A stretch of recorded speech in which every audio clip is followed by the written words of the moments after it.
Bonjour et bienvenue à notre émission de l'Arabe en bref.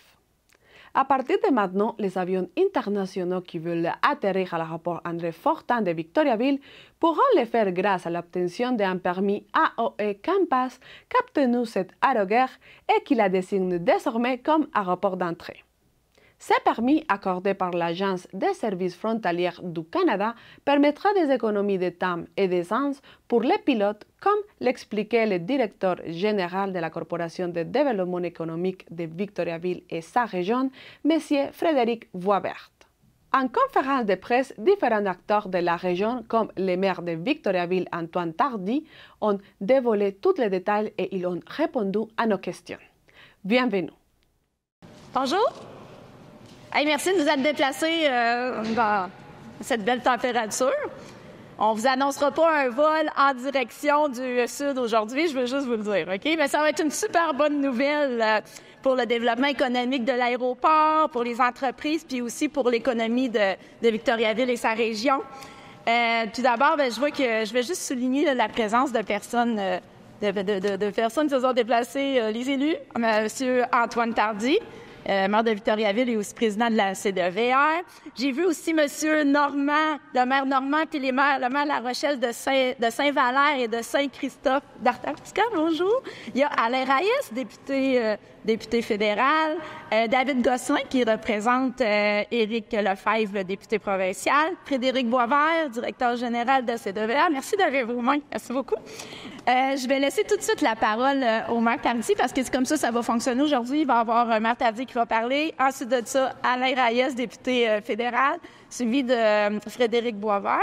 Et puis après, on va pouvoir répondre aux questions des médias. Je vous avais-tu dit bonjour à vous? Oui? Merci. Bonjour. Bonjour, merci de vous être déplacé. Je laisse la place à Antoine. Merci, José. Si toi, ton rêve, c'était d'être hôtesse de l'air, moi, c'était d'être pilote de ligne, Coco. On aurait pu travailler ensemble autrement. Faire sa part, je trouve ça exceptionnel qu'on puisse faire une conférence de presse dans un hangar comme celui-là, parce que oui, c'est vrai que quand j'étais jeune, avant d'être hockeyeur puis maire, mon rêve, c'était d'être pilote. Puis toujours de se retrouver à côté des aéronefs, c'est vraiment le fun. Puis surtout quand on a une aussi belle annonce à faire, donc à toute l'équipe de la CIV, l'équipe de l'aéroport et plus particulièrement Frédéric Boisvert qui a porté le projet qu'on va vous annoncer aujourd'hui à bout de bras depuis son entrée en fonction. Je vous dis un grand merci, puis je pense qu'on peut leur donner une bonne main d'applaudissement.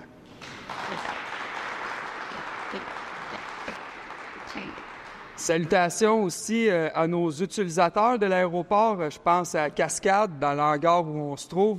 Également Prince Craft, l'école de pilotage, les propriétaires d'avions, nos partenaires économiques pour qui l'annonce d'aujourd'hui est importante.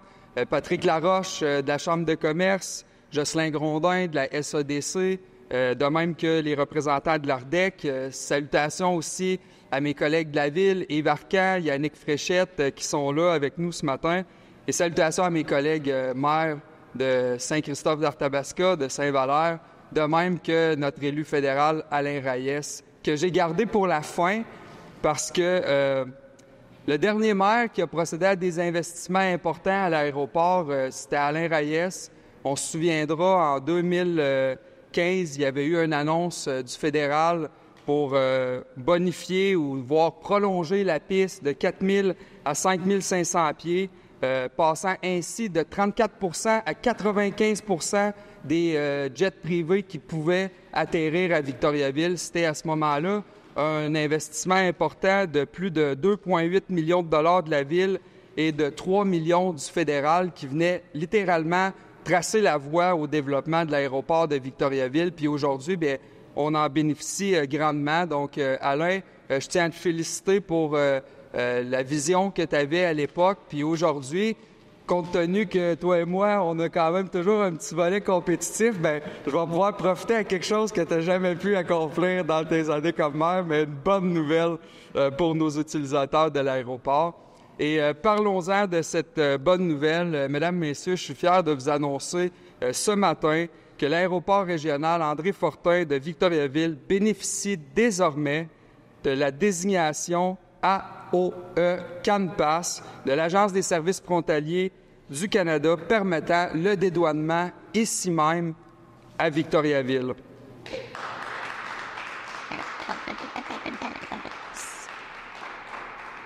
Cette désignation, ça veut dire quoi? Bien, dorénavant, ça donne la possibilité aux avions en provenance de l'international, titulaires d'un permis CANPASS, d'atterrir et de se faire dédouaner ici, à Victo. Ce service va permettre à nos entreprises de chez nous d'éviter de devoir arrêter à Montréal, Québec, voire Saint-Hubert et de s'en venir directement à Victoriaville, ce qui va inévitablement accélérer leur temps de voyagement puis devenir un avantage concurrentiel pour ces entreprises-là. Nul besoin de vous dire que pour la ville de Victoriaville aussi, d'avoir cette désignation-là représente un avantage concurrentiel envers d'autres villes, auprès de nos entreprises de chez nous, mais aussi dans nos objectifs d'attirer de nouvelles entreprises sur le territoire de Victoriaville. J'ajouterais à ça que pour l'aéroport de Victo, une de ses principales sources de revenus, c'est la vente de carburant.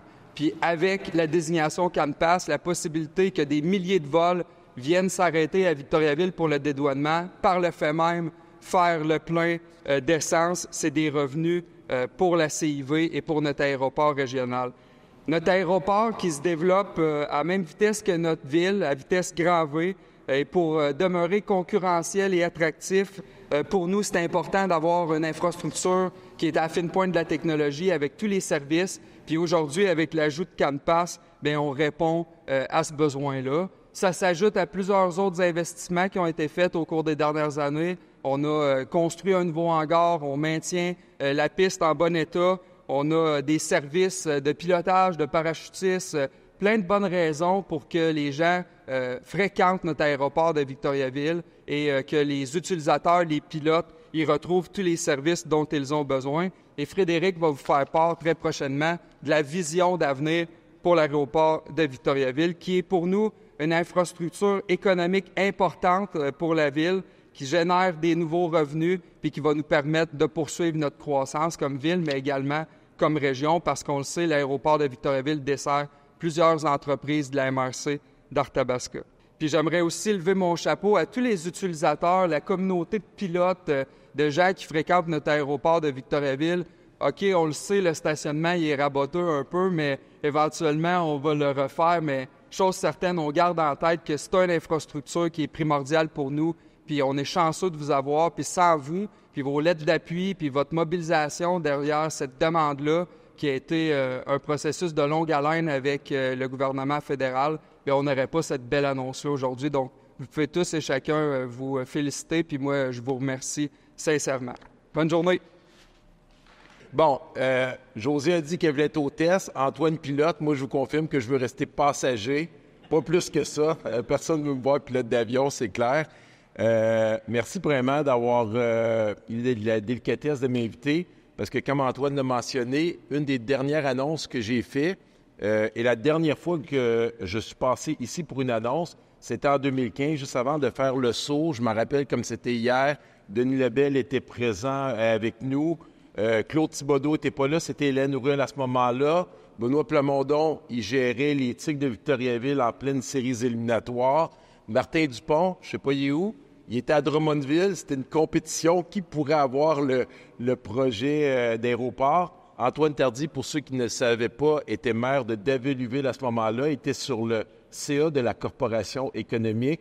Je me rappelle d'Annie Turcotte, avec qui on travaillait ce projet-là, avec la CIV, toutes les infrastructures, parce que pour la ville de Victoriaville, ça a toujours été un enjeu important au niveau économique, puis vraiment fier de voir que la ville a continué et continue à croire en ce secteur-là, parce que c'est peut-être pas quelque chose qui est sexy au niveau de la population sur le terrain, mais oui, c'est extrêmement important, puis c'est des projets de longue haleine. Frédéric, avec toute ton équipe, Annie, les membres du conseil qui sont sur la CIV, la ville de Victoriaville, les gens de l'aéroport, bravo d'avoir continué à travailler ce projet-là.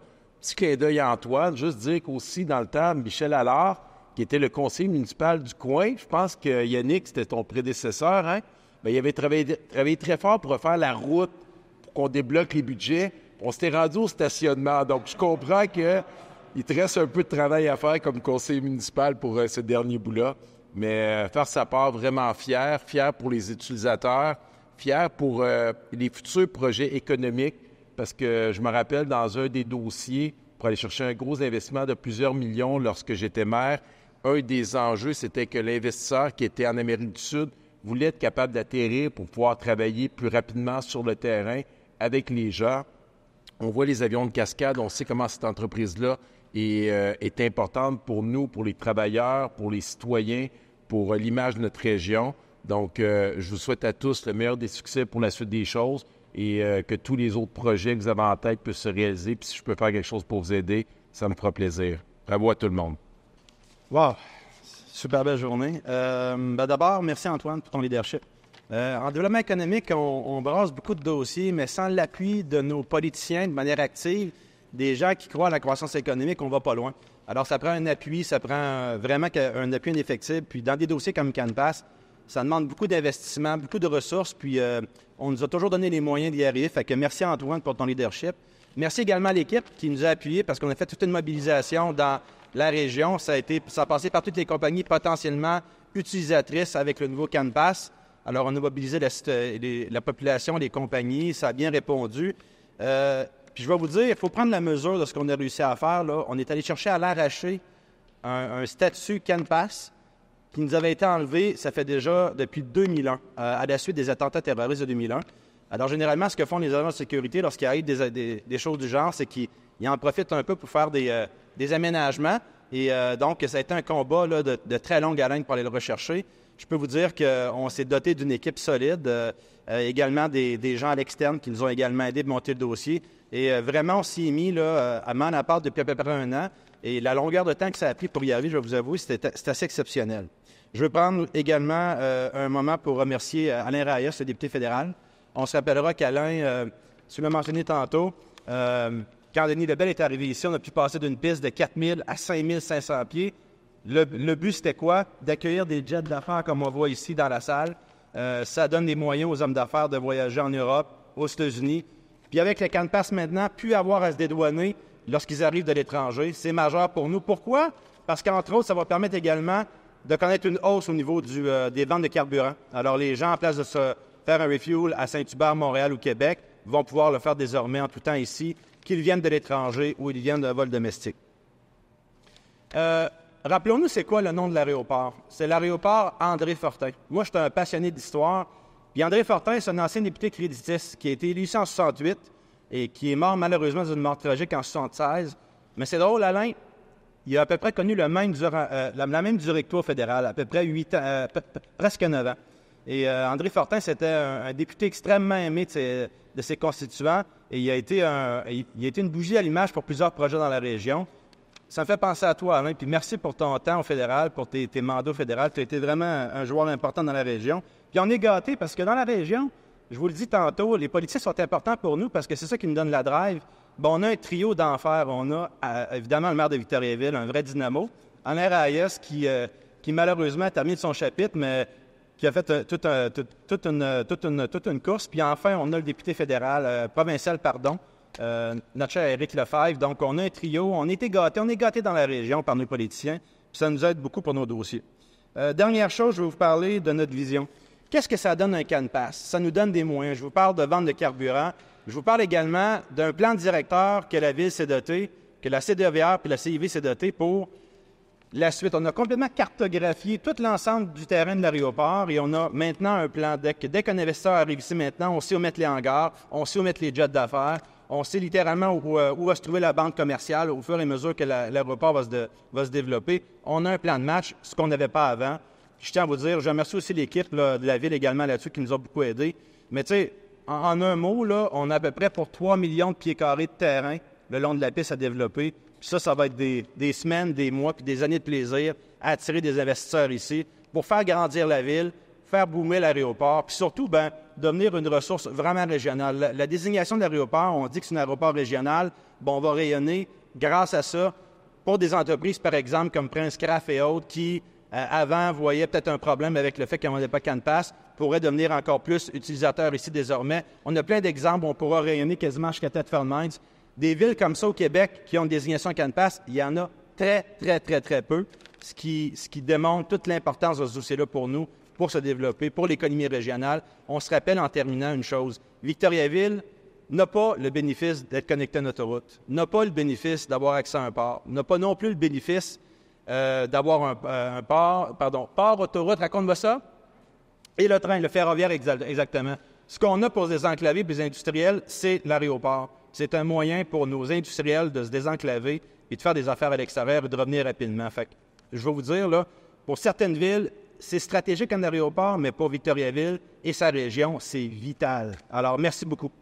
Bon, M. Tardif, ça fait combien de temps que vous êtes derrière de cette nouveauté? Pourquoi c'est important aussi pour la ville? Oui, en fait, ça fait des dizaines d'années que la ville de Victoriaville tente d'avoir cette désignation-là en vain. Mais au cours de la dernière année, on a senti du côté du gouvernement fédéral qu'on avait une porte ouverte, puis on a travaillé le dossier de façon plus intensive. Puis aujourd'hui, on est vraiment fiers de l'aboutissement de cette beau dossier-là qui va permettre à nos entreprises dorénavant de ne plus avoir à aller faire le dédouanement à Montréal ou à Québec. Ils vont pouvoir se dédouaner ici même à Victoriaville, donc tout un avantage pour eux. Et comment est-ce que ça va aider aussi l'économie de la région? Comment est-ce que ça va aussi aider les nouveaux projets de la région? Vraiment, parce que si on pense à Cascade, par exemple, cette entreprise-là voyage à l'étranger presque à tous les jours avec des vols qui quittent Victoriaville. Donc là, le temps qu'ils économisent en pouvoir se dédouaner ici même à Victoriaville, c'est considérable pour eux.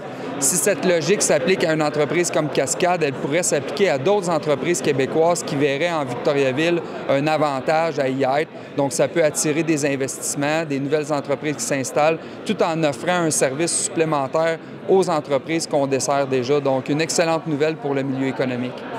Et M. Tardif, pour terminer, comment est-ce que la ville de Victoriaville a été impliquée aussi financièrement? Bien, en fait, cette désignation-là ne vient pas avec un octroi financier, c'est tout simplement réglementaire. Donc, il n'y a pas eu de déboursé à faire, mais il s'agit quand même de l'aéroport de Victoriaville. Donc, la ville investit annuellement des sommes considérables pour le maintien des infrastructures, le développement. Puis, au cours des prochaines années, on a toute une vision de développement autour de l'aéroport aussi pour des nouveaux hangars, des nouveaux commerces, des nouvelles industries. Donc, fort à parier qu'il y aura de l'action ici dans les années à venir. On voudrait savoir, pour commencer, comment a été le processus pour arriver à cette nouveauté? Oh, c'est un long processus. Beaucoup de démarches qui ont été faites. Donc, ça nous prenait en premier lieu le support des entreprises là, de la région par voie de lettre de recommandation à l'effet qu'ils supportaient, qu'ils avaient besoin de ce service-là ici à l'aéroport de Victoriaville. Donc, c'était un très long processus là, qui a été fait. Et bon, actuellement, combien d'avions atterrissent ici dans l'aéroport? À l'aéroport, présentement, il y a environ 4000 vols par année. Des vols qui vont profiter du service CanPass. Je prévois, mon estimation est environ 200 vols de plus par année qui vont s'ajouter des vols principalement des États-Unis qui vont venir ici. Et cet changement va venir aussi avec des rénovations, une nouvelle structure de l'aéroport? Non, présentement, tout est en place. C'est ça aussi que ça nous prenait. On a fait des ajustements. On a construit un hangar pour notre équipement de déneigement. Donc, c'est tous des services qu'on a mis, qu'il fallait mettre en place. On a ajouté une station météo automatisée pour donner la météo là, aux pilotes, là, qui est essentiel là, pour venir ici à Victoriaville. Donc, il a fallu mettre toutes ces structures-là en place en premier lieu pour pouvoir là, démontrer à l'Agence des services frontaliers qu'on était équipé pour recevoir des avions de l'étranger. Et une question pour clarifier, quel type d'avions atterrissent ici ou vont atterrir ici? Bien, principalement, c'est le genre d'avion, qu'est-ce qu'on vise ici? C'est des avions, des jets d'affaires, des appareils là, qui peuvent aller de 4 passagers aller jusqu'à 19 passagers. C'est le type d'appareil qu'on vise. Et quels sont les principaux alliés, les principaux partenaires que vous avez eu dans ce processus? C'est toutes les entreprises, principalement Cascade, nous ont donné un gros coup de main. Mais d'autres entreprises de la région comme Princecraft, Victoriaville Eco, Valeur Construction. C'est toutes des entreprises là, qui nous ont appuyés là, avec des lettres là, pour qu'on puisse obtenir le service. En dehors de la région aussi, à Warwick, il y a la compagnie Westrock aussi là, qui nous a aidés là-dedans, dans ce processus-là. Et pour terminer, est-ce que ça va venir aussi avec une augmentation des employés? Pour le moment, non. Mais peut-être éventuellement, oui, si la demande est là, possiblement, oui, qu'il y aura des créations d'emplois de ce côté-là. Monsieur Frédéric, comment est-ce que la région va se bénéficier avec cette nouveauté? Écoutez, pour nous, ça nous donne un service additionnel à nos industriels qui ont des opérations mondiales, qui doivent voyager à l'étranger. Désormais, ils n'ont plus à passer par Québec, Montréal, Saint-Hubert. Ils peuvent atterrir directement à Victoriaville. Une économie de temps incroyable. Pour nous, des ventes additionnelles au niveau du carburant. Tout ça fait en sorte qu'on donne plus de facilité, plus d'aisance au niveau des opérations mondiales de nos entreprises qui sont, il y en a beaucoup dans la région, des multinationales. Est-ce que vous pensez que ça va aussi aider à que Victoriaville soit plus... qu'il y a une croissance de l'économie? Oui, parce que comprenez que lorsque des entreprises multinationales arrivent chez nous pour investir dans la métallurgie, dans les équipements, et ce qu'ils ont besoin de savoir, c'est est-ce qu'on actionne un aéroport? Oui. Est-ce qu'on peut atterrir directement à Victoriaville? Mais désormais, on peut dire oui. Alors pour nous, pour les investissements internationaux, c'est majeur. Est-ce qu'il y a eu un budget pour arriver à cette nouvelle? Oui, écoutez, on a un budget d'opération de la corporation comme gestionnaire de l'aéroport. Mais effectivement, on a fait des investissements supplémentaires pour s'assurer qu'on avait les équipes compétentes, les conseillers externes, les consultants externes qui nous ont guidés dans le montage du dossier. Puis enfin, on a vraiment mis le paquet, là, tant au niveau de la représentation à Ottawa, se déplacer pour aller chercher des appuis partout en région. Oui, effectivement, ça a été un budget, un investissement additionnel, mais regardez ce que ça va nous rapporter en développement économique pour les prochaines années. C'est fantastique. Et quels seront les services qui seront plus accessibles après ces changements? Bien, écoutez, premièrement, c'est que concrètement, tu vas dans tes opérations dans une usine en Ohio aux États-Unis. Bien, désormais, à la place de prévoir 1 heure et demie supplémentaire pour atterrir dans une ville bien éloignée de Victoriaville, maintenant, on sait que l'homme d'affaires peut planifier sa journée, avoir des meetings, des conseils d'administration à la fin de la journée parce qu'il va arriver à 2 heures plutôt que d'arriver à 5 heures. Des économies de temps majeures. Tout ça fait en sorte qu'au final, c'est un contexte facilitant pour les hommes d'affaires, et c'est ce qu'on nous demande, parce qu'au final, on se le dit, là, Victoriaville n'a pas d'accès portuaire, Victoriaville n'a pas d'accès ferroviaire, Victoriaville n'a pas d'accès d'autoroute. Alors, le seul moyen de se désenclaver, c'est l'aéroport. Pour nous, c'est vital au niveau économique. Et quelles sont les principales problématiques qui vont se résoudre avec cette nouvelle permis? Bien, la première problématique, c'est la fuite commerciale. Donc, désormais, là, nos gens qui viennent de chez nous n'auront pas à décoller ailleurs et avoir des services ailleurs, dans d'autres aéroports. Ils peuvent partir de chez nous et revenir chez nous, oui, au niveau domestique, mais désormais à l'international. Fait que le problème majeur qu'on avait, c'était les fuites commerciales que l'on notait parce que les gens ne pouvaient pas décoller ou atterrir ici comme premier port d'attache. Donc, ça règle bien des problèmes.